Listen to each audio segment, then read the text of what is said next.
যেদিন বিরিয়ানি হয়। কি মজা, আজকে বিরিয়ানি হচ্ছে, রাতে খাবো আমি। খাওয়ার পরে আগে একটা সুন্দর করে ফটো তুলবো, নিয়ে হোয়াটসঅ্যাপে স্ট্যাটাস লাগাবো, নিয়ে নিচে লিখবো টুডেজ ডিনার বিরিয়ানি। ও মাই গড, সবাই দেখবে আজকে আমার যে খুব সুন্দর বানিয়েছো। দাঁড়াও, পরে তুমি হাত দেবে আর আমি পরে খাবো। আগে একটু ডেকোরেশন করে নিই হাত দিয়ে, খুব সুন্দর করে একটা ফটো তুলবো, নিয়ে হোয়াটসঅ্যাপে স্ট্যাটাস দেবো, তারপরে খাবো। 1 মিনিট। হ্যাঁ, এবারে ঠিক আছে, 1 মিনিট দাও, 1 মিনিট দাও। হ্যাঁ, দেখি দেখি এই ফটোটা ভালো আসেনি। দাঁড়াও, আরেকটু দাও, দাও। দাঁড়া, দু চারটা তো তুলে রাখবো, দেখতে হবে না কোনটা ভালো এসেছে। হ্যাঁ, এই ফটোটা ভালো এসেছে, এটাই আমি স্ট্যাটাস লাগাবো।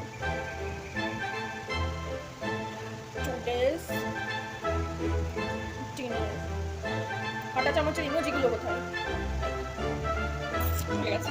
আর যেদিন নর্মাল খাবার হয়। ভাবলাম আজকে স্ট্যাটাস দেবো, আজকে নর্মাল হচ্ছে, একদম ভাত ডাল প্লেন আর আলু সেদ্ধ, মাছের ঝোল না ঝাল সেটা বললো। যাই হোক, এগুলো তো স্ট্যাটাস দেওয়ার মতো নয়।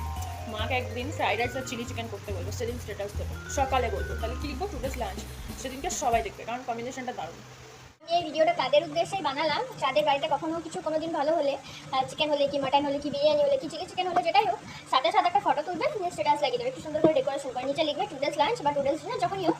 তারপরে দিন তোদের বাড়িতে পোস্ত ভাত হচ্ছে, শাক ভাত হচ্ছে, ডিম ভাত হচ্ছে, মাছ ভাত হচ্ছে, তুই সেটা তুলো স্ট্যাটাস দেয় কেন? সেটা খাবার নয়, তুই সেটা খাবি না। আমি খুঁজে পাইনি এটা কেন করে, আর সবারই হোয়াটসঅ্যাপে এরকম কেউ না কেউ আছে, আমি গ্যারেন্টি দিয়ে বলতে পারি।